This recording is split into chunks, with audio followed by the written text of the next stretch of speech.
기도하겠습니다. 거룩하시고 자비로우신 하나님 아버지, 오늘도 하나님의 변함없는 사랑으로 우리 모두를 감싸주시고 또한 이 새벽에 하나님의 이름을 부르며 기도할 수 있도록 인도해 주심에 감사드립니다. 저희가 믿음 가운데 나아갈 수 있는 것이 오직 하나님의 은혜임을 기억하게 하시고, 오늘 하루를 시작할 수 있는 것도 하나님의 허락하심 덕분임을 고백하며 나아가는 하루 되게 인도하여 주옵소서. 눈을 뜨고 또한 숨을 쉬며 새로운 하루를 맞이하는 오늘의 이 순간, 우리의 삶이 하나님의 뜻대로 쓰임받기를 또한 소망합니다.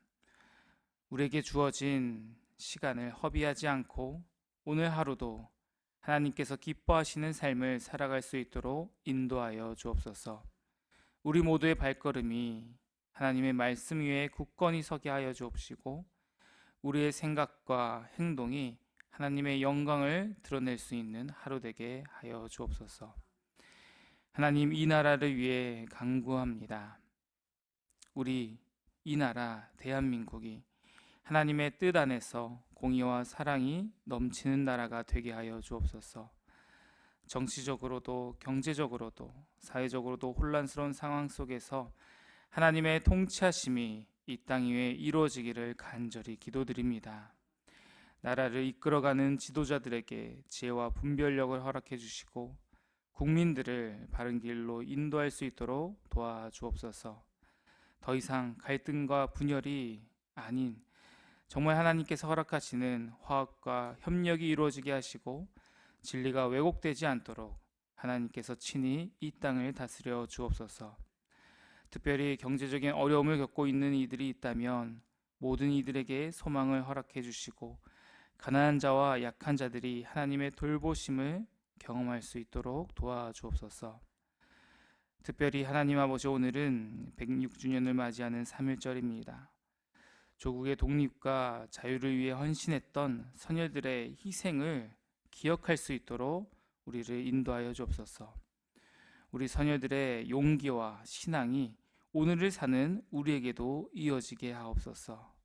그리하여서 대한민국이 우리를 통하여서 하나님의 뜻 안에서 다시금 정의와 평화가 실현되는 나라가 되게 하여 주옵소서. 이 시간 이 북녘 땅을 위해서 기도하며 나아갑니다. 자유를 빼앗긴 채 신음하고 있는 북한 주민들에게 하나님의 위로가 임하게 하여 주옵시고, 억압 속에서도 신앙을 지키며 살아가는 지하교회 성도들을 보호하여 주옵소서. 그들의 믿음이 더욱 견고해질 수 있도록 하나님께서 붙들어 주옵소서. 북한 땅에도 복음의 빛이 비추어지게 하여 주옵시고, 하나님의 나라가 확장되는 역사가 이루어지게 하여 주옵소서. 닫혀있는 문들이 열리고 예배의 자유가 회복되는 날이 속히 오게 하여 주옵시고, 남과 북이 하나님의 계획 안에서 하나님의 뜻 안에서 하나 되는 날이 속히 올 수 있도록 역사하여 주옵소서.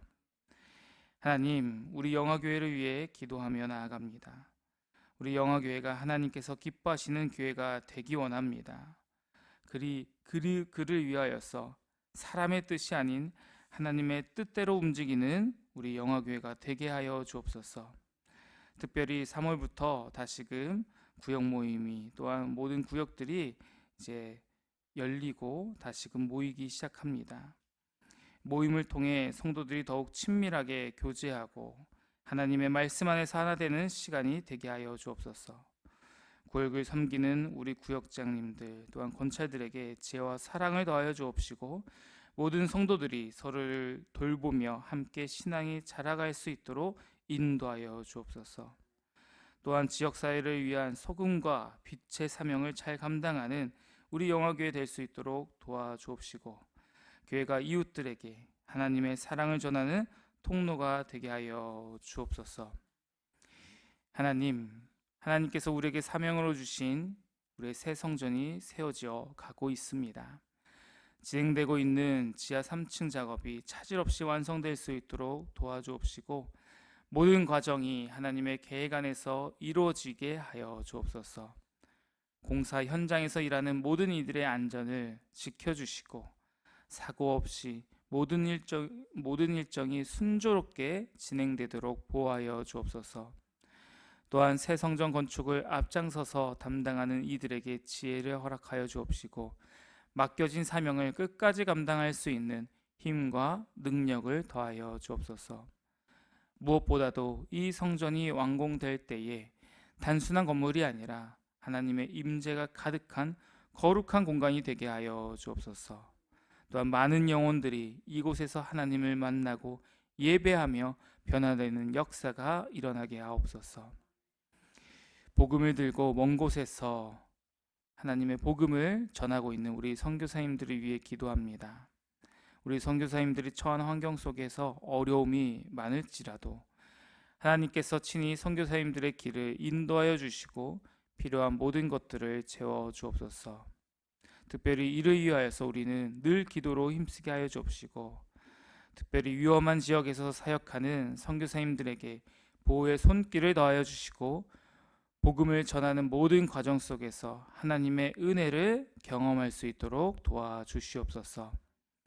우리 영화의 다음 세대가 하나님의 말씀 위에 굳건히 서는 세대가 되게 하여 주옵시고 세상의 가치관이 아니라 정말 하나님의 진리를 붙잡고 살아가는 믿음의 자녀들이 되게 하여 주옵소서. 우리 다음 세대들이 하나님께서 맡기신 사명을 깨닫고 준비하는 이들이 되게 하여 주옵시고 특별히 교육부에서 수고하는 우리 많은 교사들이 있습니다. 우리 교사들에게 하나님의 지혜와 사랑을 더하여 주옵시고 우리 교사들이 맡은 학생들을 하나님의 사랑으로 가르칠 수 있도록 인도하여 주옵소서.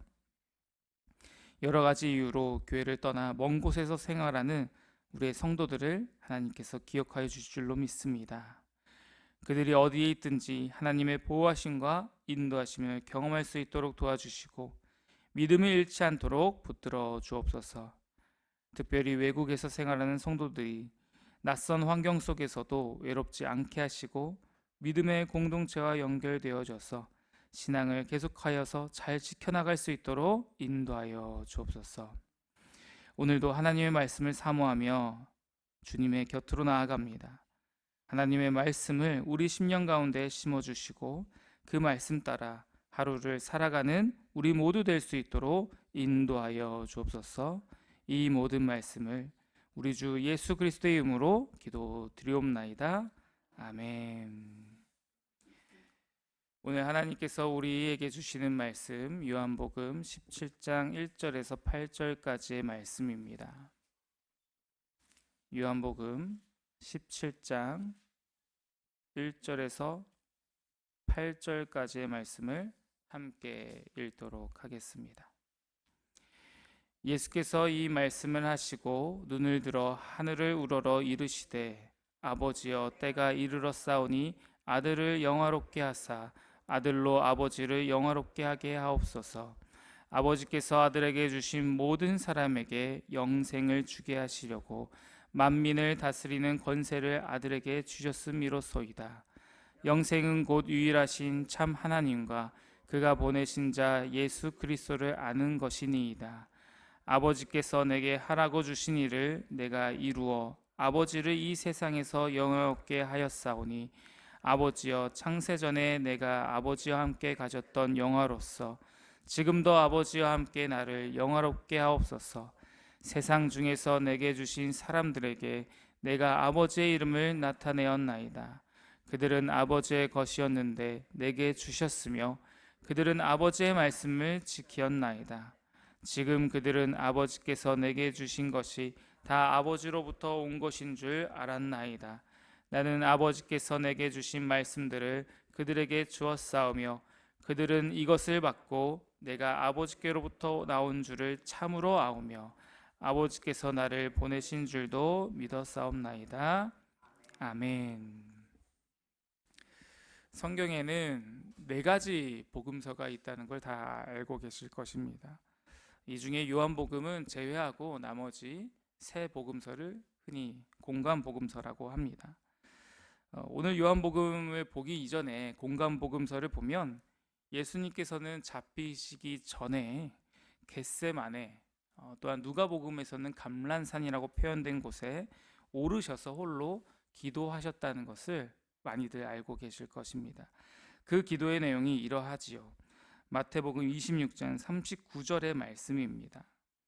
내 아버지여, 만일 할만하시거든 이 잔을 내게서 지나가게 하옵소서.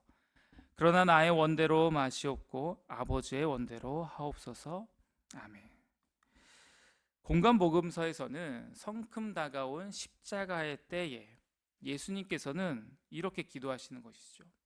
사람이셨기에, 참 하나님이시며 참 인간이셨기에 두려움을 느끼신 것이죠. 두려우실 수밖에 없었을 것입니다. 그리하여서 예수님께서는 이 잔을 지나가게 하옵소서라는 기도를 드렸던 것이죠. 하지만 그럼에도 불구하고 예수님께서는 곧 그 잔을, 그 십자가를, 그 고난을 나에게 주옵소서. 아버지의 뜻대로 나에게 주옵소서. 제가 그 잔을 마시겠나이다. 이렇게 기도하십니다. 그래야만 예수님 자신이 십자가에 죽어야 하지만 사람들에게 구원의 길을 열어줄 수 있었기 때문이었습니다. 이렇듯 공간복음서에 나타나는 십자가의 길, 십자가를 지러 가시는 예수님의 이 길은 예수님께서도 이 잔을 치워달라 기도하실 정도로 고난의 길 또한 통곡의 길로 묘사가 되고 있습니다. 하지만 공간복음서와는 다르게 요한복음은 십자가 사건을 영광으로 표현하며 그러기 때문에 오늘 잡히시기 전에 하셨던 기도의 모습도 조금은 다르게 나타나는 것입니다. 그렇기에 요한복음은 유대 지도자들에게 잡히시기 전, 이 17장이 끝나고 잡히시게 되는데 그 전에 하셨던 기도도 조금은 다른 관점에서 우리에게 소개를 해주고 있습니다. 아마 요한은 그때 하셨던 예수님의 기도가 다르게 보였고 다르게 기억되었을 것이죠. 공간복음서는 겟세마네 감람산에서 기도하신 예수님께 이 닥쳐오고 있는 고난 앞에 처연한 모습으로 기도하고 있는 그런 예수님의 모습을 보여주고 있고, 요한복음은 이와 조금 다르게 십자가를 통해 영광 받으실 예수님, 말 그대로 영광스러운 예수님의 모습을 보고 있는 것이죠. 그래서 이미지적으로 좀 구분을 해보면 마치 겟세마나에서 드렸던 예수님의 기도는 딱 봐도 밤인 것 같고 정말 뭔가 처절하고 어두컴컴한 그런 느낌의 기도라면, 오늘 요한복음 17장의 기도는 정말 햇살이 환하게 비추는 가운데 예수님께서 위엄 있고 장엄하게 하시는 기도처럼 들려진다는 것입니다. 이러한 이미지적 차이가 있다는 것을 두고 오늘 말씀을 깊이 또한 보기 원합니다. 이러한 요한복음 17장의 기도는 이러한 시작을 하고 있습니다. 예수께서 이 말씀을 하시고, 즉 예수님께서 이전에 어떤 말씀을 하고 계셨다는 것이죠. 그 말씀은 사실 우리가 이전에 계속해서 보았던 말씀, 요한복음 13장에서 16장까지 이어지는 예수님의 고별 설교들을 의미합니다. 예수님께서는 이 고별 설교들을 통해서 우리에게 사랑과 또한 믿음과 영생의 소망에 대해서 많이 가르치신 부분들입니다. 어찌 보면 예수님께서 이제 이 자리를 내가 비워야 될 터인데 너희가 어찌 살아가야 하는가, 제자도를 또한 가르쳐 주신 그런 말씀들인 것이죠. 또한 무엇보다 자신의 때, 십자가의 때, 영광의 때가 어느 때인지를 제자들에게 많이 가르쳐 주셨습니다. 이 모든 말씀들을 마치신 후 이제 예수님께서는 이렇게 기도하십니다. 때가 이르렀사오니. 우리가 요한복음의 말씀을 계속해서 들어오면서 이 때라는 표현을 많이 들어보셨을 것입니다. 요한복음 2장 4절 말씀을 보면 예수님께서 포도주를 찾고 있는 어머니 마리아에게 이렇게 대답을 하죠. 여자여, 나와 무슨 상관이 있나이까? 내 때가 아직 이르지 아니하였나이다. 예수님께서는 포도주를 찾고 있는 어머니 마리아를 향해 나의 때가 아직 이르지 않았다 대답하셨었습니다. 이것은 예수님의 피를 상징하는 포도주를 찾고 있는 어머니를 향해 나의 때, 내가 십자가에서 나의 피를 온전히 쏟아낼 그때는 아직 이르지 않았다 대답하신 것으로 볼 수도 있습니다. 즉 오늘 예수님께서 때가 이르렀다라고 말씀하시는 이 기도하시는 이 부분은 이제 제가 십자가를 질 때가 왔군요, 그때입니다 라는 기도인 것이죠.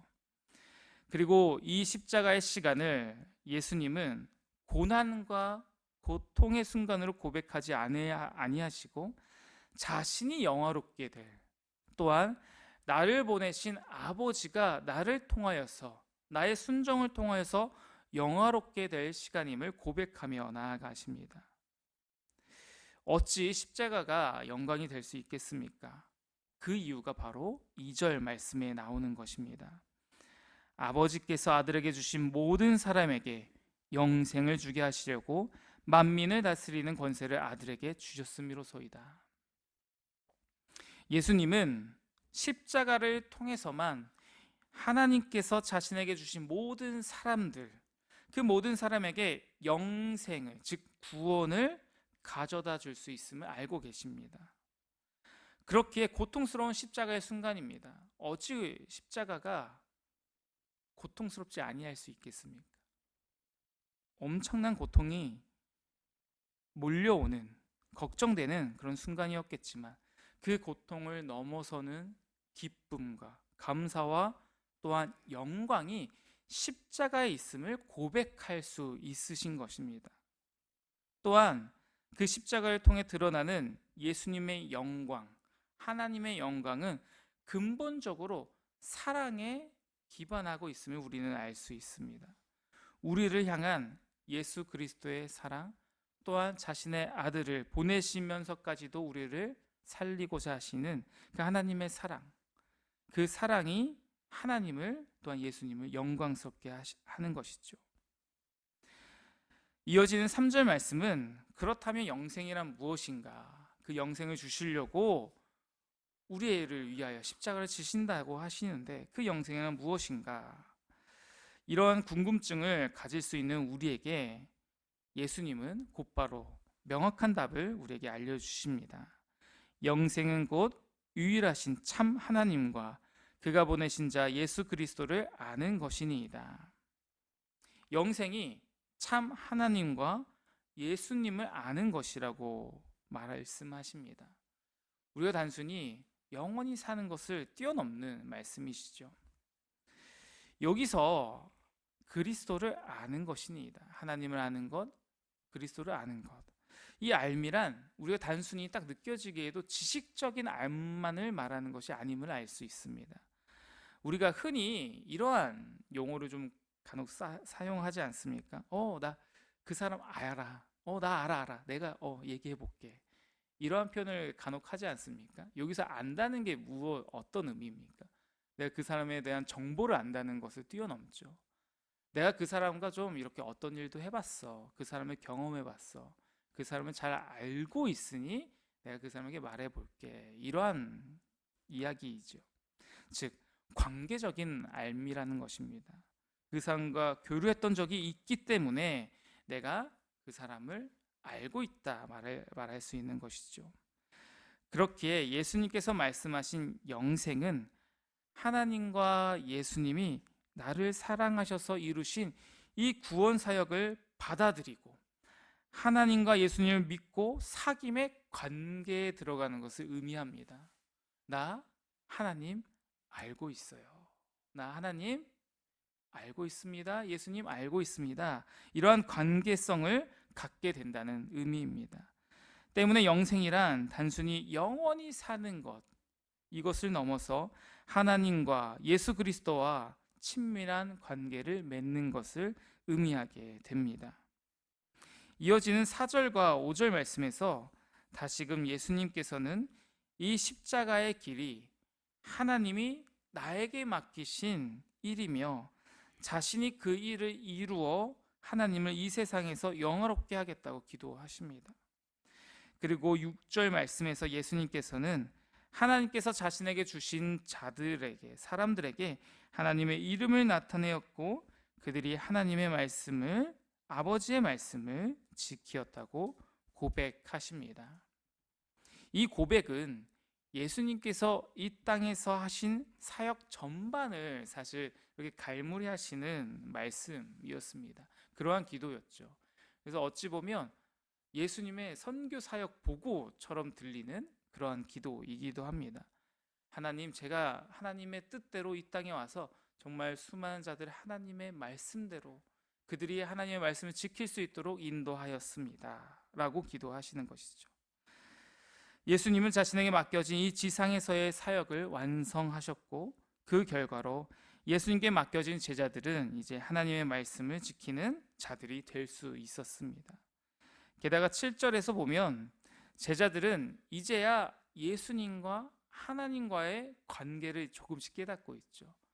예수님이 단순히 능력 있는 분이 아니라 하나님께서 보내신 분이구나, 보통 분이 아니구나 라는 것을 이제 제자들이 깨닫고 있는 것입니다. 마지막 8절은 예수님께서 행하신 사역의 중심이 무엇이었는지를 알 수 있는 기도이기도 합니다. 예수님께서는 아버지께서 내게 주신 말씀들을 그들에게 주었사오며 라고 말씀하시죠. 예수님의 사역은 다른 것이 아니라 나를 보내신 하나님의 말씀을 그대로 전하는 것이었습니다. 그리고 제자들은 자신들이 받은 말씀을 하나님께로부터 왔다는 것을 아는 자들이었다는 것을 또한 우리는 알 수 있죠. 즉, 제자들은 하나님께서 예수 그리스도를 보내셨음을 믿는 자들이라는 것을 또한 우리는 알 수 있습니다. 여기서 오늘 우리는 제자됨이 무엇인지 좀 간략하게 정리해 볼 수 있을 것 같습니다. 첫째로 제자들은 6절 말씀과 같이 하나님의 말씀을 지키는 자들로 표현이 됩니다. 둘째로는 예수님의 권능이 하나님으로부터 온 것을 아는 자들이죠. 마지막 셋째로는 하나님께서 예수 그리스도를 보내셨음을 믿는 자들입니다. 그래서 제자는 어떤 사람이냐 하면 지키는 자이고 아는 자이고 또한 믿는 자입니다. 하나님의 말씀을 지키고 아는 자, 그리고 하나님의 말씀을 믿는 자라는 것이죠. 오늘 내가 그리고 우리 모두가 그러한 제자된 삶을 살고 있는가? 나는 지키고 있는가? 나는 알고 있는가? 또한 나는 믿고 있는가? 이것을 점검한다면 내가 하나님의 제자로서, 예수 그리스도의 제자로서 살고 있는가 아니한가, 그것을 점검해 볼 수 있을 것 같습니다. 또 오늘 말씀은 우리 그리스도인들은 무엇이 영광인가, 그리스도인들의 영광은 무엇인가를 또한 고민하게 합니다. 세상에서는 비천하고 또한 험악한 취급을 받는 십자가였습니다. 이것은 지금도 사실 형틀이었기 때문에 어찌 교도소에서 쓰는 형틀이 영광이 될 수 있겠습니까? 그것을 생각해 보면 정말 말도 안 되는 영광이지 않습니까? 어울리지 않는 단어인데, 이것을 고민해보고 깊이 생각해보면 예수님의 순환이 시작되는, 그 십자가로 나아가는 그 순환이 시작되는 순간 예수님의 또 다른 영광이 시작된다는 것에 우리가 초점을 맞출 필요가 있는 것 같습니다. 고난으로 들어가시는, 참혹한 십자가로 들어가시지만 그 순간이 오히려 역전되어서 영광이 된다. 그렇다면 우리에게도 동일하게 적용되지 않겠습니까? 나를 위한 고난이 아닌, 그냥 내가 뭔가 잘못해서 겪는 고난이 아닌 다른 이들을 위하여 겪는 고난이 나의 삶에 시작되고 있다면 우리는 영광을 누리는, 영광의 시작, 그때를 살고 있을지 모르겠습니다. 오히려 그때가 정말 힘든 순간이겠지만 예수 그리스도처럼 나도 영광의 순간을 맞이하는구나 라며 나아갈 수 있는 그런 시간이 될 것 같습니다. 바라기는 오늘 하루 예수 그리스도의 참 제자로 살아갈 수 있는 우리 모두가 되며, 또한 진정한 영광의 순간을 맞이하며 또한 그 순간을 살아갈 수 있는 우리 모두 되기를 소원합니다. 기도하도록 하겠습니다. 하나님 아버지, 오늘 하루도 예수 그리스도의 제자로 살아가는 우리 될 수 있도록 인도하여 주시고, 예수님께서 기도하시고 또한 나아가셨듯이 예수님의 길, 그 십자가의 길을 함께 걸어갈 수 있는, 그리하여서 그리스도인의 영광된 삶을 살아가는 우리 모두 될 수 있도록 인도하여 주옵소서. 이 모든 말씀 우리 주 예수 그리스도의 이름으로 기도드립니다. 아멘.